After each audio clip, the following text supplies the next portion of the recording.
Al Jazeera Podcasts. Hey, it's Kevin Hurton.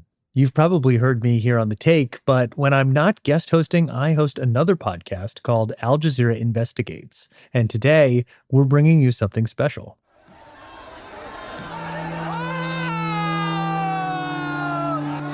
A year ago today, former Prime Minister Sheikh Hasina was forced out of power in Bangladesh, stepping down and fleeing the country after weeks of chaotic and violent protests. To mark the anniversary, we're sharing the first episode of 36 July, Uprising in Bangladesh. It's the new season of Al Jazeera Investigates, and it tells the story of what happened. I've spent the last few months talking to the people who lived through this uprising: students, doctors, journalists. You'll hear from them, and also Hasina herself. They are out there chanting slogans about slapping freedom fighters. When I hear that, I lose my temper. The story that emerges is devastating, inspiring, and in many ways, universal. New episodes of Al Jazeera Investigates drop every 2 weeks, and you can find them wherever you get your podcasts. Here's episode 1.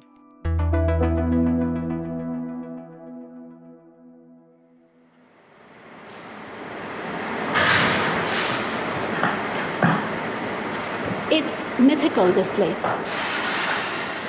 This is not a place that is known by most of Bangladeshis. This was a place of incredible fear. This is Andalib Chowdhury.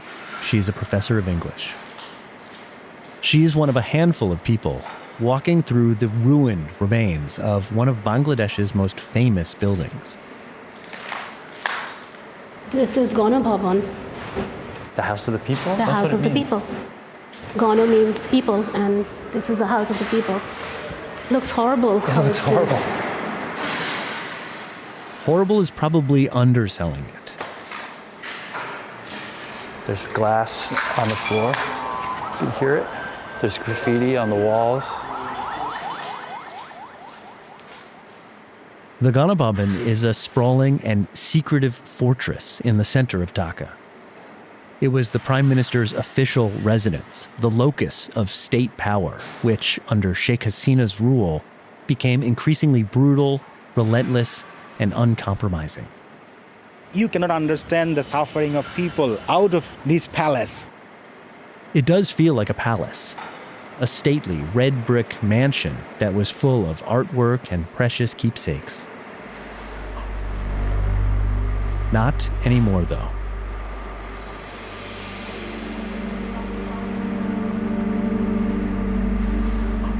I can see hatred. I can feel that people literally poured their hatred in here. It's just been completely trashed. The walls, the drywall's been ripped out.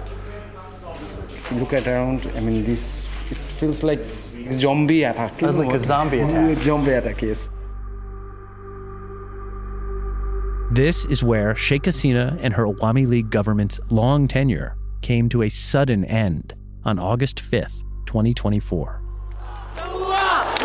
Celebrations in the streets of Dhaka as the news that Prime Minister Sheikh Hasina had resigned and fled the country. Within minutes, people began swarming in.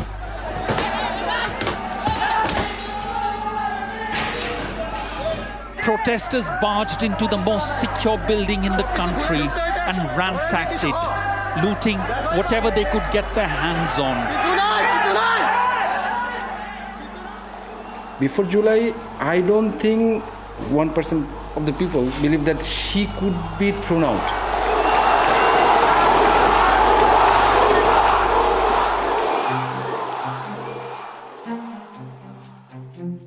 So what happened?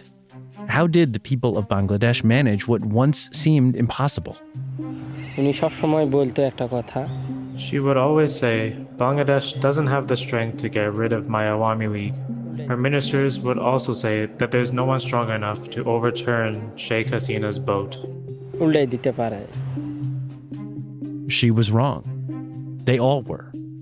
And over 3 remarkable, sweltering, and suffocating weeks, every move her government made backfired. every act of violence boomeranged back on her. Every tyrant acts like this. But when people realize that if they resist, the tyrant cannot rule them. In phone calls obtained by Al Jazeera, we'll hear Hasina in her own words. Her desperate attempts to stay in power, personally ordering the use of lethal force to control demonstrators. Now they will use lethal weapons. Shoot wherever they find them. Her advisors trying desperately to control the narrative. Don't show the clashes with the police. Just show the damage they have caused. To hide the evidence of their deadly crackdown on dissent. Abu Said from Rangpur who passed away. Has his post-mortem been done? Have you received the report? Despite the killings, the torture, the shutting down of the internet, none of it worked. I think the real story about Bangladesh is the tenacity and the resilience of the people.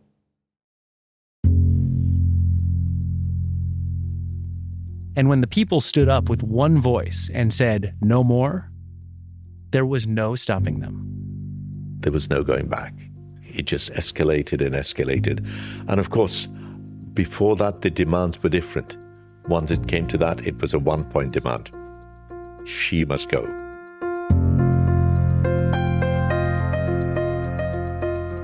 And she did go.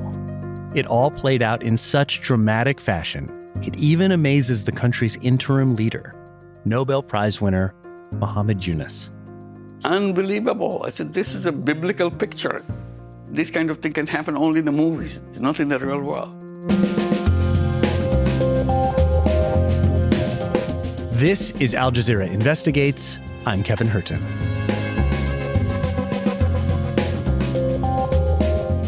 This is 36 July, Uprising in Bangladesh, Episode 1, I Am Ransacking.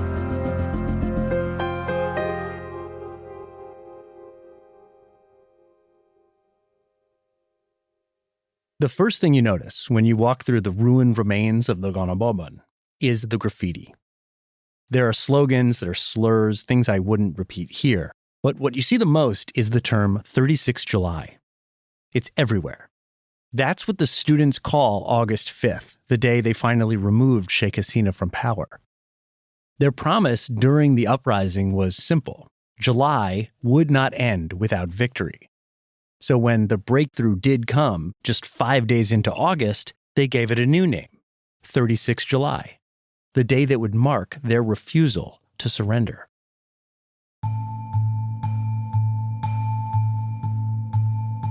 There's a darkly ironic question at the heart of this story.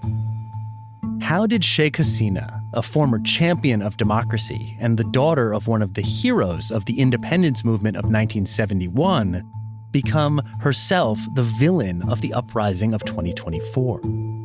We'll find answers by exploring how Bangladesh's tortured history intersects with Sheikh Hasina's personal family trauma, but also by hearing Hasina in her own words, through exclusive phone conversations collected by the very surveillance state she installed.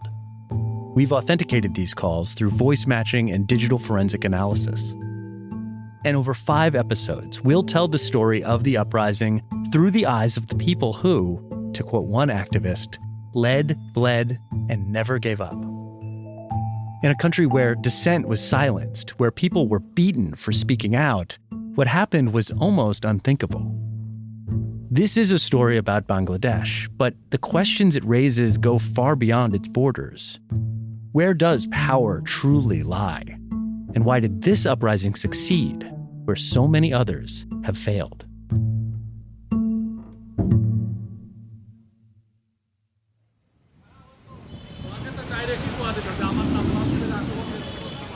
So to describe this area of where we are on campus. Right now we're sitting at a tea stall. It's called Robiul Bhaiyer Chayer Dokan in Bengali. I'm sitting down with Prapti Taposhi.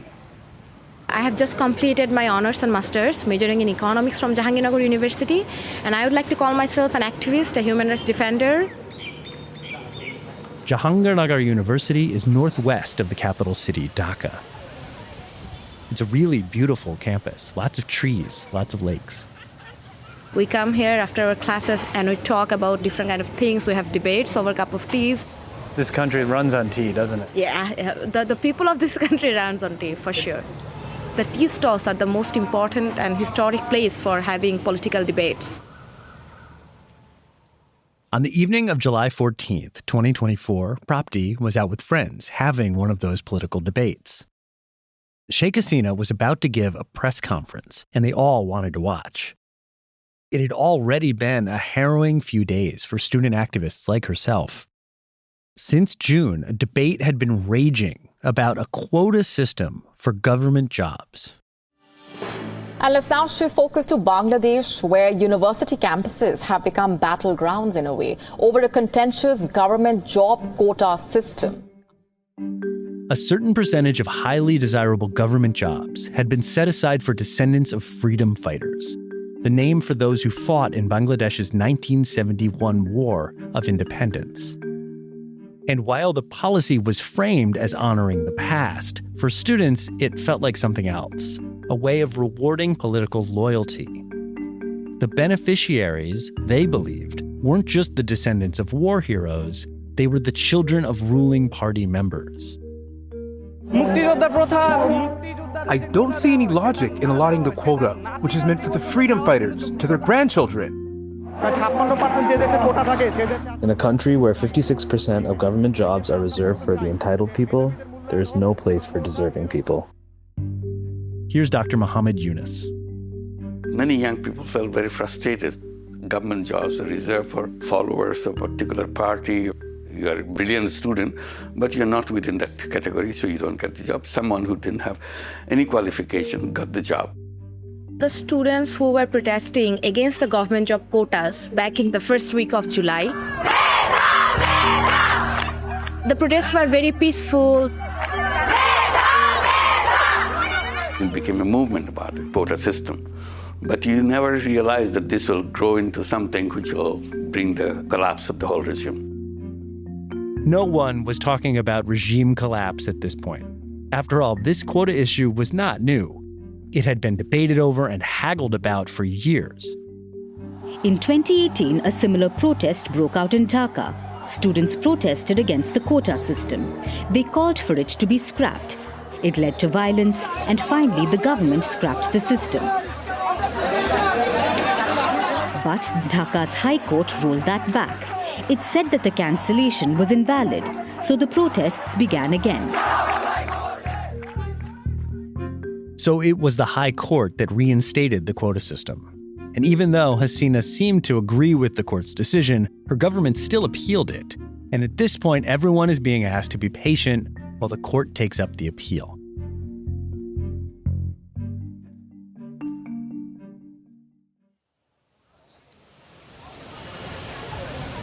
So take me back to July 14th, the evening of July 14th, and the speech that Sheikh Hasina made. I vividly remember the press conference. I was eating chotpoti, that's a kind of, snack in Bangladesh. I just had some. Oh, right. So one of my friends, we were in a place where everybody were having snacks and talking and gossiping. And then she came onto live and we started to watch the live together. There had been protests on this issue all summer. Prapti and her friends hoped Hasina would be willing to make concessions.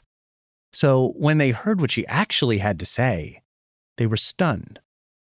Why do they have so much resentment towards freedom fighters? If the grandchildren of freedom fighters don't get quota benefits, should the grandchildren of the Rajakas get the benefits?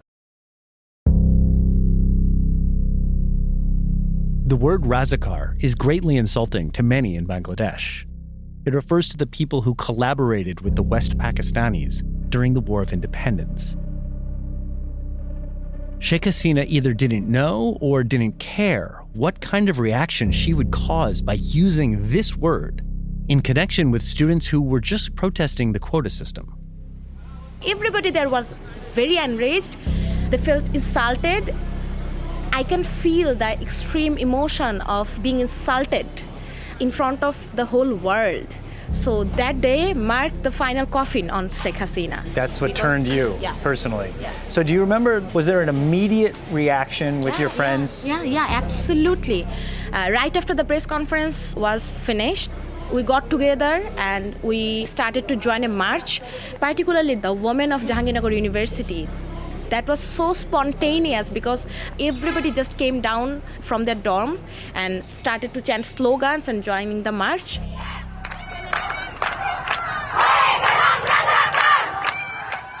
And the slogans were hurling the Ransacking insult back at Sheikh Hasina. The students weren't running from it now. They were embracing it. They were chanting a very famous slogan. That means, Waras, Rajakars, Rajakars. Who said that? Who said that? The fascist regime.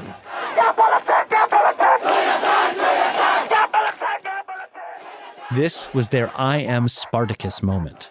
I'm Spartacus! I'm Spartacus! I'm Spartacus! I'm Spartacus! This was big. The students had found their courage, the movement had found a message, and it spread online. On campuses across the country, students flooded into common areas, and suddenly, Prapti says, no one needed to be convinced to join the protests. Before that, the people who are related to activism like us, we used to write about the fascist regime, the autocratic regime, and etc. But there were very few of us, thousands of students, and chanting slogans, saying out loud that this is a fascist regime. That was something I could not even think it is possible in Bangladesh. Somehow it just clicked in everybody's mind. So I would say that that day is historic.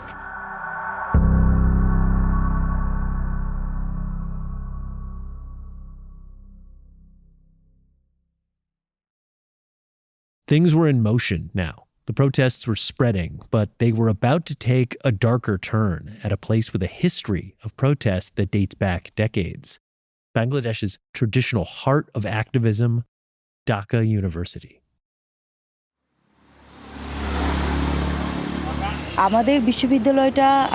Everything in some way begins with Dhaka University. The thing that strikes you immediately is it's just murals and murals and murals. Every single concrete panel is covered in not just graffiti, but revolutionary art. Whether it's the 1971 Liberation War or the anti-dictatorship movement of 1990, it's all started right here on this campus. I'm walking the campus with two student leaders. My name is Ashifa Khatun and I'm a student of International Relations. I was one of the organizers in July. Sheikh Hasina, I'm a final year LLB student and I'm also a central coordinator of the July Uprising. Anika and Ashifa were both here on July 15th. This is a day after Sheikh Hasina's now infamous Ransacking remarks sparked protests on campuses across the country. 15 July, we were in the front line of the protest. The way students reacted the night before clearly caught Hasina and her ruling Awami League party off guard. But her government had been down this road before, and they quickly regrouped. They turned to a familiar tactic by deploying their political shock troops. We were seeing the Chhatra League and Awami goons. They had some deadly weapons in their hands. Chhatra League was that way? Yes. And you guys were on this side? Chhatra League, translated as Student League. They play a big role, especially in the early part of this story. They're the student wing of Sheikh Hasina's Awami League party, originally formed to promote its ideology on campus. But their role goes far beyond politics. They've long been accused of acting as a gang, armed, organized enforcers used to intimidate and attack anyone who dares dissent. On July 15th, they were spoiling for a fight. We were running from there to here. We were chanting slogans and we were talking about resistance. The two groups were marching toward each other. The student protesters on one side, the Chatra League on the other. One side is unarmed. The other side has all manner of weapons. They had hockey sticks, they had bricks, everything. Suddenly, the Chatra League attacked. Some bricks were thrown at us suddenly, and some people started beating us. We were beaten up with sticks, with deadly weapons. Girls were bleeding. Some girls have fainted in the streets. They were beating the girls when they are fainted. They were beating the boys. I just saw that one brick has just hit a girl. I started to panic by seeing her bleeding because she was bleeding so badly. The women ran for cover. Some ducked inside their dormitories, others taking shelter inside university buses. Nowhere was safe. Students were dragged off university buses and beaten. You can still see the blood stains here on the footpath. See this tree? Students were beaten right under it. Did you send messages? Did you think you might die? Yes, we think we might die. I called my father and I told him that I might die, but he should not have any regret because I'm dying to demand justice. The Chatra League was relentless, hounding them wherever they retreated.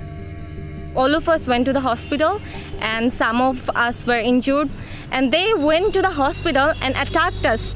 They were saying that they will beat us to death.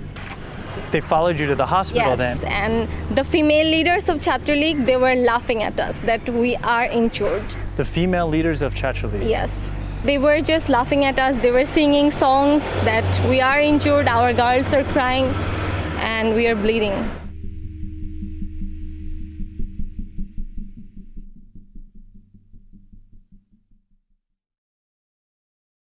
These weren't isolated incidents or spontaneous clashes, says prosecutor Tajul Islam, who is heading up the investigation into the previous Awami League government.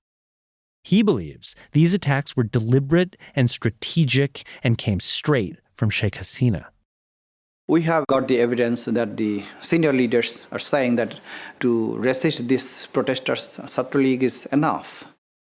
Chatra League is enough. According to the prosecutor, Sheikh Hasina's government thought their student wing could sort out the protesters, crack a few skulls, and they'd back down.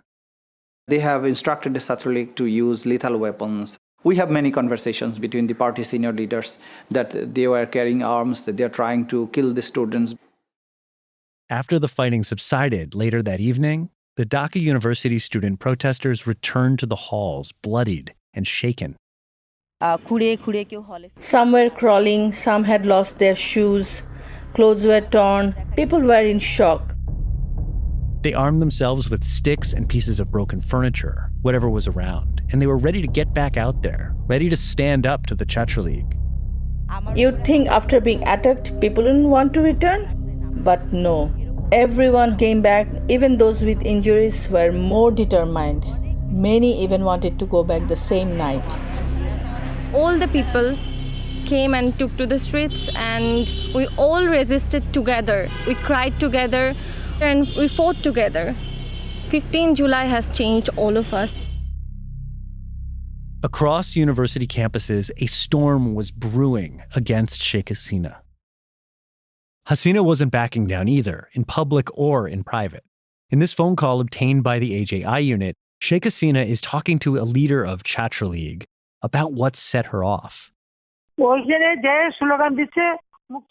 They are out there chanting slogans about slapping freedom fighters. When I hear that, I lose my temper. Why would they chant that? They call themselves Rajakas. She's defensive and can't really understand why students reacted to her words like they did, why things were suddenly spinning out of control. I didn't call them Rajakas. I was just saying, is it only the children of Rajakas who are brilliant? The children of freedom fighters never are. That was my question. So what is it about this word, Razakar, that provoked such a visceral reaction? Well, it all dates back to when Bangladesh became Bangladesh. We'll get into that after this quick break.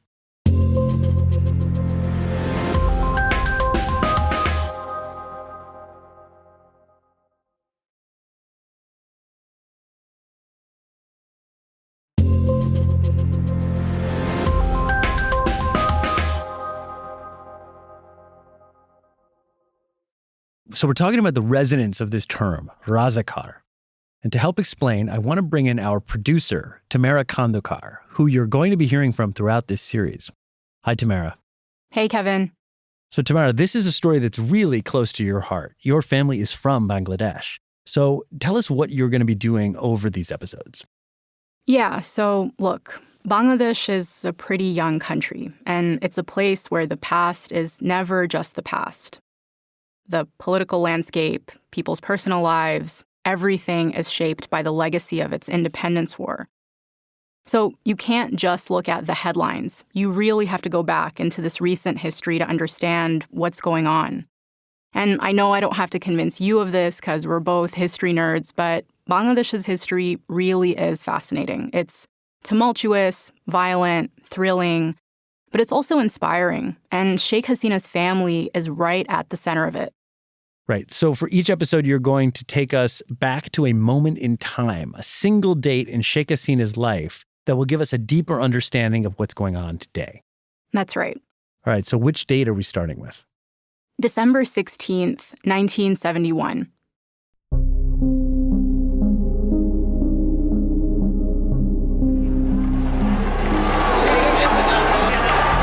Hundreds of thousands have gathered at the Ramna racecourse, right in the heart of Dhaka. They're there to witness history.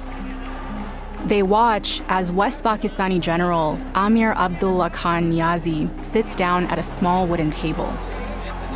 He signs the document of surrender and hands over his revolver, a symbol of total defeat.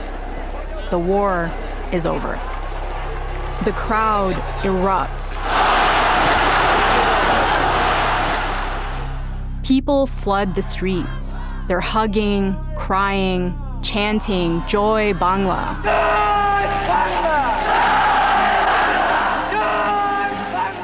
They wave the red and green flag of a new country, Bangladesh. But not everyone who dreamed of this moment is here to see it. Sheikh Hasina is 24, thousands of miles away under house arrest in West Pakistan with her mother and siblings. Her father, Sheikh Mujibur Rahman, has been imprisoned there since the independence war began. And it was at this very racecourse, just 9 months earlier, that Mujib gave the speech that lit the fuse.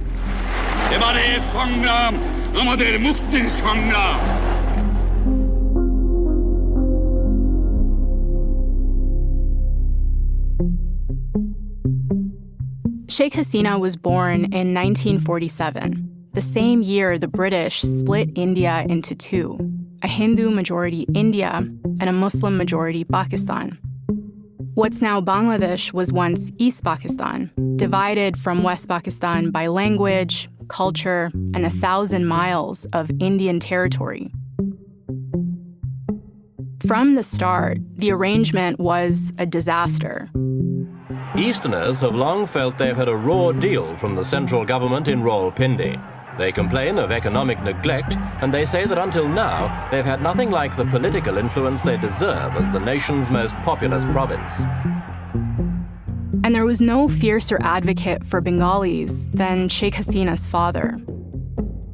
Sheikh Mujibur Rahman is the man at the center of the crisis now threatening to split Pakistan apart. In West Pakistan, he is disliked, mistrusted, even hated. But here among the Bengalis of East Pakistan, he is idolized. Throughout the 1950s and 1960s, Mujib fought for the rights of his people, pushing back against discrimination, demanding autonomy, and the right to speak Bengali. You have to give Bengal their right to live. They must be master of their own resources. By 1971, it all boiled over. The bitterness of poverty and resentment in East Pakistan erupted today in a kind of civil war. Sheikh Mujibur Rahman declared the region an independent republic, which he said will be called Bangladesh, the land of the Bengalis.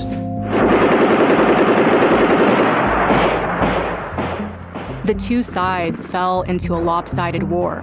Pakistan's army against ordinary Bengalis, students, farmers, and workers demanding a country of their own.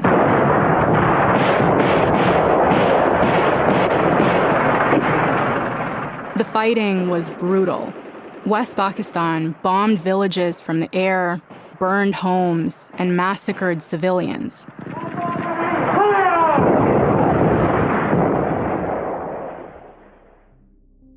But they didn't do it alone.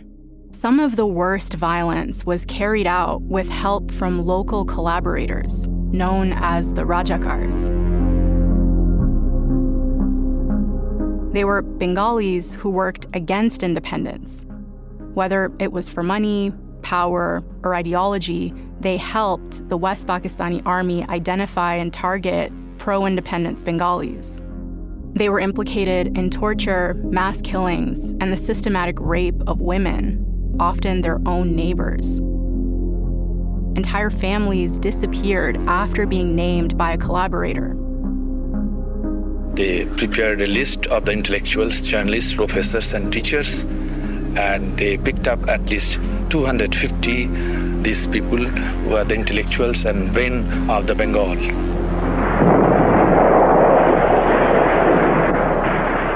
After 8 bloody months of fighting, the balance of power changed abruptly when India joined the war on the East Pakistan side. It caught West Pakistan off guard and sapped their resolve. Within weeks, the instrument of surrender was signed right back at the Ramna racecourse. Today, Thursday the 16th of December, is recorded as the end of East Pakistan. Bengalis got their victory, but the crimes of those who helped the West Pakistan army wouldn't be forgotten. Those who took part in war must be treated as war criminals. They became embedded in the public consciousness. The betrayal, in many ways, even more unforgivable than the crimes of the army itself. And the word Rajakar became a slur, synonymous with traitor, and the worst thing you could be called in Bangladesh. Hasina never forgot either. As she entered politics, she made it her mission to bring the Rajakars to justice. She oversaw the revival of the War Crimes Tribunal to try those accused of collaborating with West Pakistan in 1971. But more than 50 years later, it was her own comments about Rajakars that would ignite the anger of a new generation and set off a wave of campus protests and violent reprisals.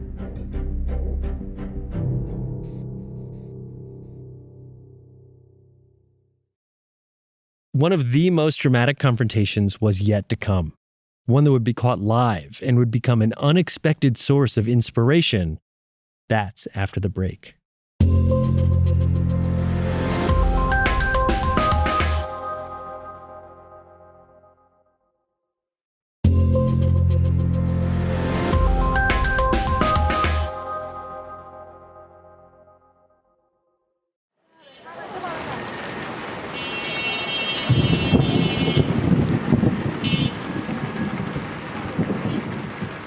I'm back at Jahangirnagar University, and there's a storm coming. Whoa, listen to that. I'm here with Maliha Namla, and she's not scared of a little rain. Does it rain a lot like this? The rain in Jahangirnagar University is the most beautiful rain I have ever seen in Bangladesh. Maliha was here on July 15th, the day after the Razakar remarks. And she remembers the energy on campus that day. It was really giving goosebumps. Yeah, to us. it was electric. Yes. She People on campus were waking up after a night of protests, and that included Prapti Taposhi, who we met earlier. On the 15th of July, we started a march. We were so outraged and angry and sad and disappointed and felt so insulted. Prapti was a senior leader, a few years older than Maliha. The march was very huge. Everyone was there. Unfortunately for them, everyone also included the Chhatra League, the armed Awami League Party student group, who are sometimes just referred to as the student wing. Armed and dangerous, just like at Dhaka University to the south of here, they too plan to confront protesters with violent force. The student wing leaders, they covered themselves in helmets, they had sticks on their hand. I remember very vividly because I was giving slogans and they just came and bit me on my hand because I had a mic. The Chhatra League confronted Prapti, screaming at her to get out, run away. At first, she didn't listen. I was still not running. They bit in my leg. Below my knee, they bit so brutally with hockey stick that I had to run away. Everybody who was with me, they were running, they were beating, blood everywhere because some of the students, they had their head brutally bitten up. The Chhatra League is a real menace. Armed students given carte blanche to terrorize the campus. They used to do many bad things like drug dealings. Maliha says another one of those bad things was extortion. They would extort the food stall owners on campus. So you're telling me the Chhatra League, this group of student thugs or vigilantes, would go around to the food stalls for the students and make them pay protection money? Yes. That's unbelievable. And this all was under protection of the Vice Chancellor. The allegations against Chhatra League go beyond extortion. They've been accused of everything from beatings to harassment to sexual violence, spreading fear on campus, operating with almost total impunity, while university officials, police, and the ruling party looked the other way. We couldn't do anything against these things because all the authorities of campus are involved with them. The government of the country is involved with them. July 15th at Jahangirnagar was no different. Prapti remembers begging the police for help. Police was right there and just watching and doing nothing. I was just talking to the police, do something to them. They're going to kill us. Her calls for help fell on deaf ears, and the students needed a place to hide. They made their way to the home of the university's vice chancellor. Here's Maliha again. We came here to seek protection from Chhatra League. And we were here almost 2 hours in front of this Vice Chancellor's house. The students hoped the chancellor would help. They chanted for him to let them in, but he wouldn't. They sat outside for a couple of hours, and then more bad news. We were getting videos from the journalist that the full truck of goons are entering the campus from different gates. They had a list of the leaders of the protesters they wanted to kill. The students were about to be surrounded, not just by Chhatra League, which is technically a student group, but also by Juba League, older ex-Chhatra Leaguers who were now streaming into the campus. Prapti, Maliha, and the others knew they had to do something. We were so terrified. We had to save our lives, so we broke down the house gate.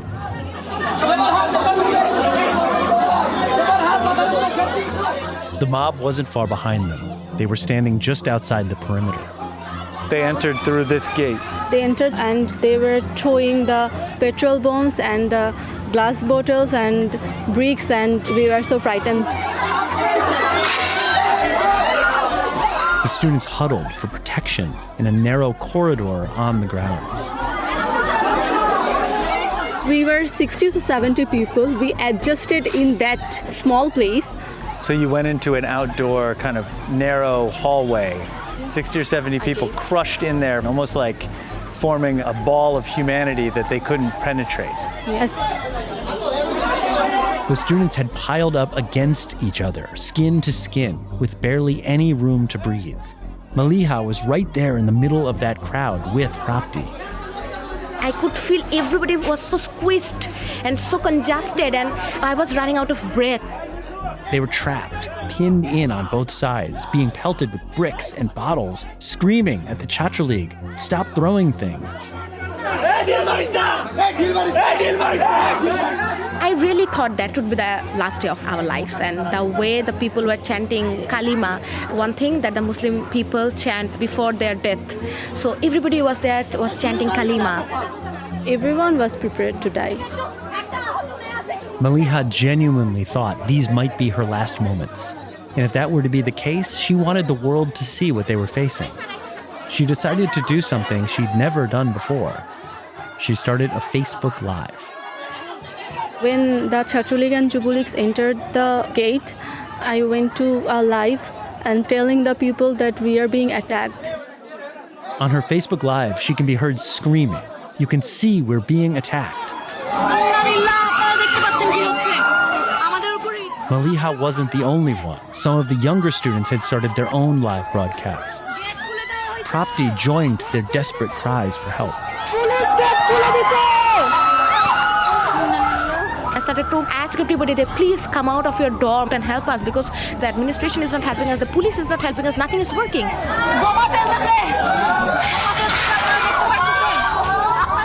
Prapti didn't think a Facebook Live would do much good at all. She knew what they were up against. And I know that our general students, they do not have any arms. How would they rescue us?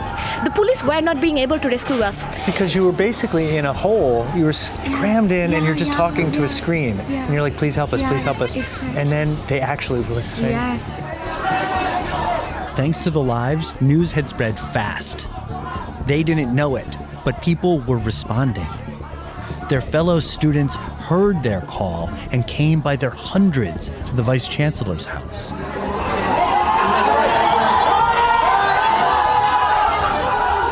At first, they didn't realize what was happening.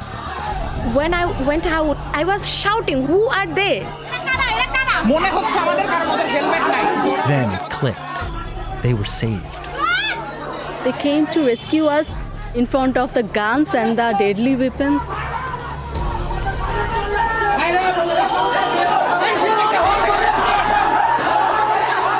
A large number of female students, they had these utensils in their hand, the plates, the glasses, the forks, the knives, whatever they can find in their rooms. They just came down at 3 a.m. out of their dorms to help us. I'm like tearing up listening to this. Yeah. These kind of stories just individual acts of bravery. Oh, gosh, sorry.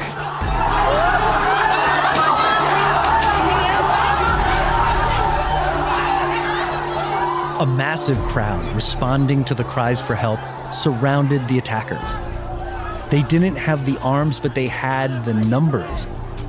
They overwhelmed the Chatra League and chased them off campus for good. We kicked them out from our university and we stood so strong and so still, they couldn't get back again. So I'm an American, so I think in terms of cowboy movies. Yeah. This reminds me of when the heroes are pinned down and they're being shot at by the bandits, and then the cavalry shows up right at the end to save you. That really happened. That exactly happened, and I'd say the way the students of Jahangirnagar University came down to rescue us and help us, I never felt that kind of solidarity in my lifetime.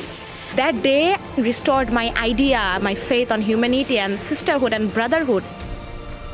That was so brave of them, and we didn't expect that people take the life risk to save us.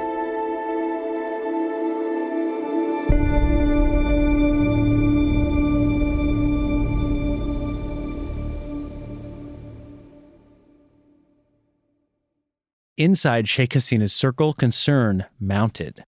A former official would later tell investigators, "Our students, the Chatra League, were supposed to confront the protesters. But what happened was unexpected. The students fought back." I clearly remember that I was looking in front of somebody's eyes who had this hockey stick in his hand and helmet and wearing a mask. And he has this sense of power in his eyes that he can do anything to me. But when she didn't submit, when she refused to retreat, the armed men didn't know what to do. They were scared too. I says that they were shaking. I was shouting, and I saw that in their eyes they were fading away, that sense of power that was fading away, and they had this fear. It's a bluff. Yes, exactly. Because the more they do to you, the more they strengthen your cause. Exactly. And then I says that they were fearful. They were fearful of us. And for Maliha, it only served to harden her resolve. There was no turning back. Now, it's victory or death. I don't know what I was, but I was emotionless and I couldn't believe the situation actually at that time. When did you finally cry? I finally cried at the 36th of July. Really? Yes. When Hasina finally stepped down, and I feel that all the people died is worthy of something, and we finally have the victory, then I cried that day a lot.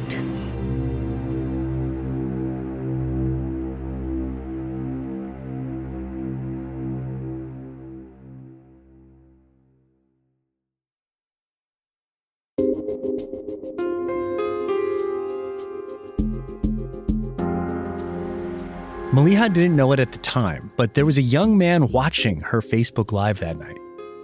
He was a student journalist at a university in the north of the country, and the images he captured of a student killed by police would go on to inspire an entire nation to action and would help lead to the end of Sheikh Hasina's regime. That's next time on Al Jazeera Investigates.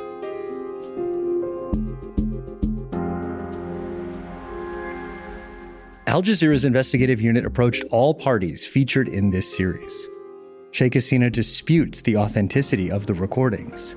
In a statement, an Awami League spokesperson said Sheikh Hasina has never used the phrase lethal weapons and did not specifically authorize the security forces to use lethal force. The statement went on to say, Sheikh Hasina and her former ministers were not personally responsible for or directed the use of lethal force against crowds. A representative for the Chatra League wrote, throughout the entire period, the organization exercised utmost restraint and remained committed to peaceful democratic practices under the strict political direction of Prime Minister Sheikh Hasina. The Awami League and its affiliated organizations were also under strict instructions to avoid any form of confrontation. In regard to the phone calls obtained by Al Jazeera, a Chatra League spokesperson says these so-called recordings are part of a calculated campaign of deceit, an orchestrated tool of disinformation weaponized by those who have unlawfully captured state institutions operating as a repressive regime. The Chatra League has formally been banned in Bangladesh, and hundreds of Chatra League members are now facing charges for July 15th attacks on students. The Awami League called the process by which the International Criminal Tribunal, or ICT, is prosecuting these cases, quote, hopelessly compromised. This episode was written and produced by me, Kevin Hurton, and Tamara Kandakar, with Craig Pennington, who is also our audio editor. Additional editing by Manny Panaritos. Clean Cuts did the final sound mix. Black Box did the music for this series. Will Thorne is the show's executive producer, and Nay Alvarez is Al Jazeera's head of audio. We will see you next time.